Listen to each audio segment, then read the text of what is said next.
damage in the back of the building, what they call the pit, where it went down 2 or 3 floors, inside what had been the parkade, where there were other explosives had detonated inside the building, and that's always left out. They don't want anybody to know that. They want everybody to think it's Lee Harvey McVeigh with a truck bomb, and that was it. When all that was a diversion. The actual explosives were inside the building. That's what brought down the major damage in there. Don saw all this stuff, and he kept trying to tell people about it. And his own chain of command told him to shut up, don't talk about this stuff. And then, of course, the feds came and leaned on him and said, "You need to back off of this. You know, things could happen." I think they even told him that if he didn't shut up, that he could die. That sort of thing. They weren't that blatant with me. With me, they tapped my phone, they tapped my fax machine, they followed me, they tapped my office phones at the police department. And I knew all this stuff because I had gear that showed when, there was something on the line. I had fun with it. I had a great time with it myself.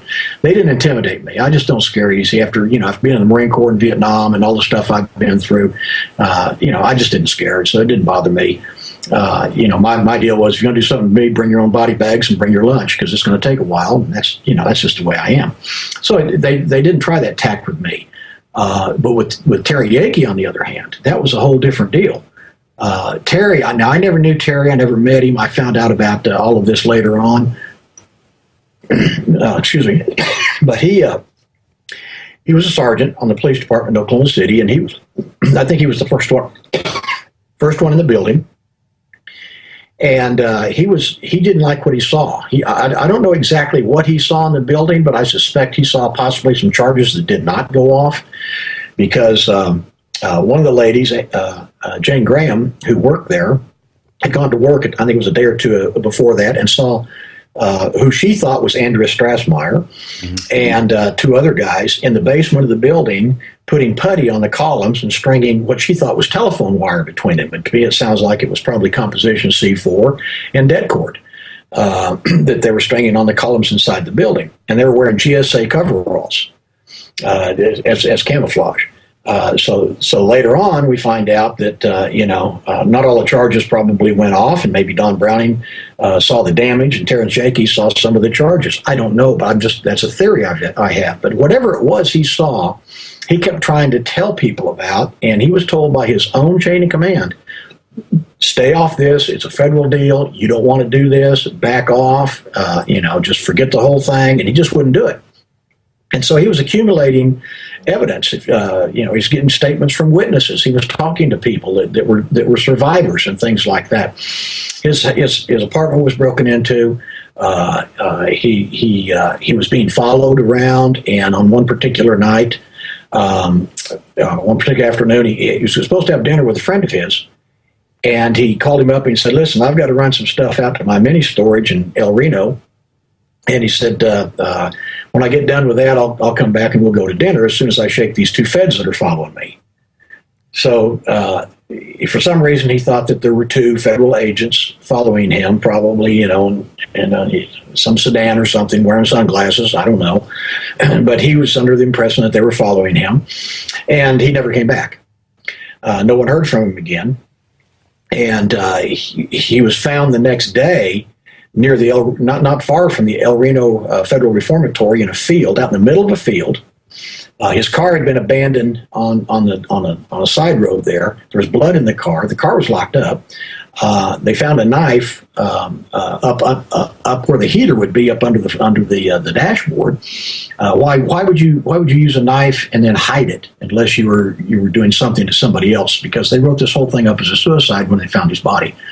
When they found his body out in the middle of this field, we had to go through a bar ditch and a barbed wire fence, and they get out in the middle of this field. He had slash marks inside his wrists, slash marks inside both elbows, one on each side of his neck.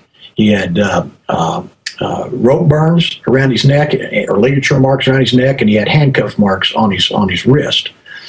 And then he was shot, and he'd been beaten and tortured, and he'd been shot from the upper side of his head down through the lower jaw. And there was hardly any powder burns. There was a contact wound with hardly any powder burns, which tells me it's probably a silencer or a sound suppressor, because that's where the powder would go instead. But obviously not a suicide. It was that, and who shoots themselves at a downward angle anyway? You know, you go on your chin, you go on your mouth, go through your head, but you don't get uncomfortable before you kill yourself. And I've got these diagrams, by the way, on my website. If somebody wants to go to Rifle Warrior, that's rifle as in gun, warrior as in soldier, all one word, riflewarrior.com, and scroll down to the Baker Street Irregulars, go to that and click on Terrence Yakee's case. And all those diagrams are there. The death certificate written up as a suicide and the whole bit. Interestingly enough, it was a small caliber gun, probably a 32. Well, he was supposed to carry, I think, a Glock 40 or a 9mm. I can't remember which they had issued back in those days. But whatever it was, there was no gun found at the scene. The gun turns up later, and I'm not even sure if it was his service pistol or not. But the family wasn't even notified until later on. And when they were notified, did they send a police car over to get his mother? No. Did they send anybody over to do anything for the family? No. They, if you get the DVD, A Noble Lie, they interview Terrence Yakee's mother. They go into this case, and it's very interesting to see all of the different things that happened at that time down in the Oklahoma City area. But he was murdered. It was written up as a suicide, plain and simple. And there were so many others that had mysterious deaths around the Oklahoma City bombing and right afterwards. If you get on the internet and just type in Oklahoma City murders or Oklahoma City suicides or Oklahoma City bombing deaths, you can bring up a string of them. There's Dr. Chumley. He was the doctor that was on the scene that set up and with kind of a first aid station, was treating people there. And the ATF agents came up and wanted him to be treated and told him that they were, they had been in this elevator and the elevator fell and all that. And they found out later the elevator never fell and they were never in it.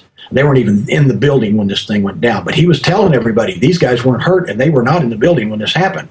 Well, he was on a hunt, not long after that, he was on a hunting trip with some friends, and they went out, flew in his Cessna 210 airplane out to New Mexico, and they were flying back. Weather was clear, nothing wrong with anything, and the airplane, all of a sudden, over Shamrock, Texas, spirals straight down into the ground and kills them all. And there was nothing wrong with the airplane. It wasn't instrument conditions or anything. The FAA said, well, the only thing they could think is maybe he was the only one that knew how to fly and he had a heart attack and no one knew how to pull the airplane out of the dive. We'll never know because the wreckage was so bad. Yeah. But, bottom line is that there were so many after that, so many different witnesses, disappeared, killed, so on and so forth. Sir, shifting gears, where does the larger story point? We know there's the whole Elohim City element with all these infiltrators, Andy Strassmeyer intelligence, super intelligence, whatever. The Jesse Trinidad document showed the SPLC on phone calls with McVeigh and other people inside the Elohim City compound. And then you have the political elements with Holder and Reno and all the ATF people. And they're still at it today, many of them, pursuing other false flags for political motives. Where does this larger story point, sir, if you could point us in the right direction? Well, it gets real interesting because it's like going into a building with a lot of different hallways. It just depends which one you want to go down. It's all got the same front door and the same back door, but the hallways go off in a labyrinth. It's a maze in there.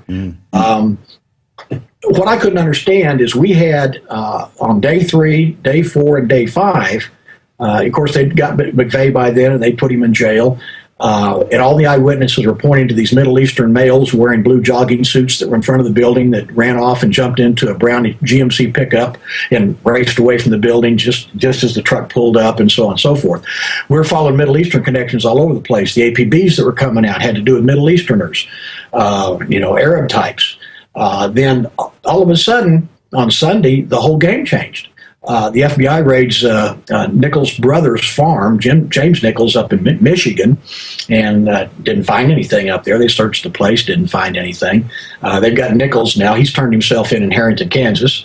And we had absolutely nothing to go any direction except to McVeigh and these Middle Easterners that he was somehow connected to. We didn't know how right at that particular time. And then all of a sudden the media does this launch on Michigan, on Nichols' brother's farm, and all of a sudden the whole case changed. Bill Clinton stands up and he makes a statement, there is no Middle Eastern connection, period.